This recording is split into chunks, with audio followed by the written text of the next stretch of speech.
Assalamualaikum warahmatullahi wabarakatuh. Sebelumnya, perkenalkan kami dari kelompok 10 yang akan mempresentasikan materi kami yang berjudul Ikan Al-Sunnah. Sebelumnya, perkenalkan saya Siti Bunga Aulia dan rekan saya. Perkenalkan, nama saya Tohir Gibran Tawid. Sebelumnya, yang kita hormati yaitu Bapak Dr. Dadang Firdaus SPD MA selaku dosen mata kuliah studi Quran. Untuk materi yang pertama akan dijelaskan oleh rekan saya yaitu Gibran. Padanya saya persilahkan. Latar belakang pertama dari kita pada pagi hari ini yaitu Al-Quran adalah petunjuk hidup manusia yang berlandaskan keimanan kepada Allah dan sebagian ayatnya diturunkan karena peristiwa atau pertanyaan tertentu yang disebut asbab an-nuzul. Memahami asbab an-nuzul sangat penting agar penafsiran ayat menjadi tepat. Karena itu seorang bisa salah memahami makna dan hikmah yang terkandung dalam Al-Quran. Macam-macam asbab an-nuzul. Tadbut al-asbab wa al-nazil wahidi. Satu ayat yang turun karena beberapa sebab atau peristiwa seperti Quran surat Al-Ikhlas dan ayat tentang sholat yang menjadi jawaban atas berbagai kondisi, sehingga menekankan pentingnya memahami dan mengamalkan ajaran dengan benar. Macam-macam asbab an-nuzul terhadap an-nazil wa al-asbab wahid. Salah satu penyebab yang melatar belakangi turunnya beberapa ayat sekaligus seperti pada Quran surat An-Nahl ayat 10, 15 dan 16 yang turun karena doa Nabi Muhammad SAW ketika kaum Quraisy durhaka sehingga mereka memahami kelaparan hebat. Kemudian memohon pertolongan yang diturunkan hujan, namun setelah itu kembali ingkar hingga Allah menurunkan peringatan dan ancaman azab sebagai balasan. Penggunaan asbab an-nuzul Al-Quran.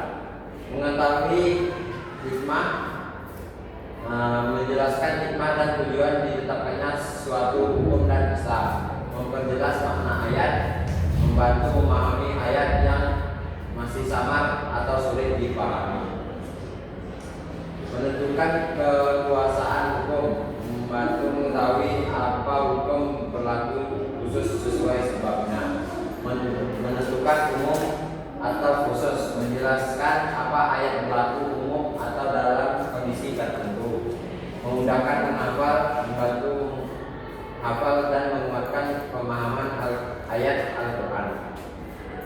Sejarah perkembangan asbab an-nuzul Al-Quran. Fase pertumbuhan masa sahabat.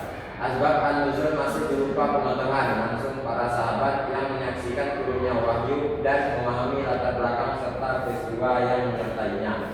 Fase pembentukan atau masa tabi'in. Riwayat asbab an-nuzul mulai dihimpun dari para sahabat dan diwariskan kepada generasi berikutnya untuk menjaga keaslian serta membantu penafsiran ayat. Oke, selanjutnya akan dijelaskan oleh saya sendiri. Sejarah perkembangan asbab al-nuzul Al-Quran yang ketiga yaitu fase kodifikasi. Ilmu asbab an-nuzul mulai disusun dan dibukukan secara sistematis dalam kitab-kitab khusus oleh para ulama agar lebih terstruktur dan mudah dipahami. Yang keempat, masa kontemporer. Asbab an-nuzul digunakan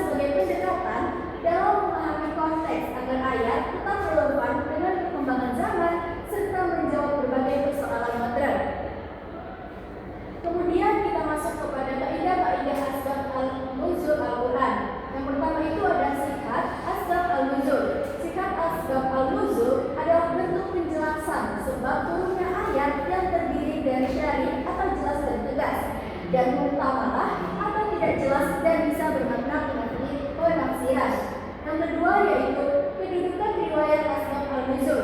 Asbab al-nuzul ditentukan berdasarkan riwayat sahih dari Rasulullah atau sahabatnya. Dan sebagian ulama juga menerima riwayat tabi'in jika sanadnya kuat. Yang ketiga yaitu mendudukkan riwayat yang bertentangan. Jika terdapat perbedaan riwayat tentang asbab al-nuzul, maka dipilih riwayat yang paling kuat, terutama dari sahabat yang menyaksikan langsung atau dikenal ahli tafsir, agar terhindar dari kesalahan penafsiran. Selanjutnya ada cara mengetahui asbab al-nuzul Al-Quran. Konsep dan penerapan asbab al-nuzul Al-Quran diturunkan dalam dua bentuk, yaitu tanpa sebab tertentu dan dengan sebab tertentu seperti peristiwa dan pertanyaan. Dan untuk mengetahuinya harus berdasarkan riwayat sahih dari Rasulullah dan para sahabat, bukan hasil pemikiran semata. Kemudian, dalam pendidikan, asbab an-nuzul dapat digunakan sebagai metode pembelajaran melalui cerita agar siswa dapat memaknai makna tersebut dan dapat menerapkan nilai akhlaknya dalam kehidupan sehari-hari. Kesimpulan dari materi hari ini adalah asbab an-nuzul merupakan ilmu penting dalam memahami Al-Quran karena menjelaskan latar belakang turunnya ayat sehingga membantu penafsirannya lebih kuat, akurat, dan tidak hanya bersifat tekstual. Ilmu ini mengkaji peristiwa dan pertanyaan yang menjadi sebab turunnya ayat, sehingga penafsiran dapat memahami makna dan hikmah yang diinginkan Allah dengan tepat. Asbab al-nuzul juga terbagi menjadi dua, yaitu satu ayat dengan beberapa sebab atau ta'addud al-asbab wa al-nazil wahid, dan beberapa ayat dengan satu sebab atau ta'addud an-nazil wa al-asbab wahid. Sekian presentasi dari kelompok 10. Mohon maaf apabila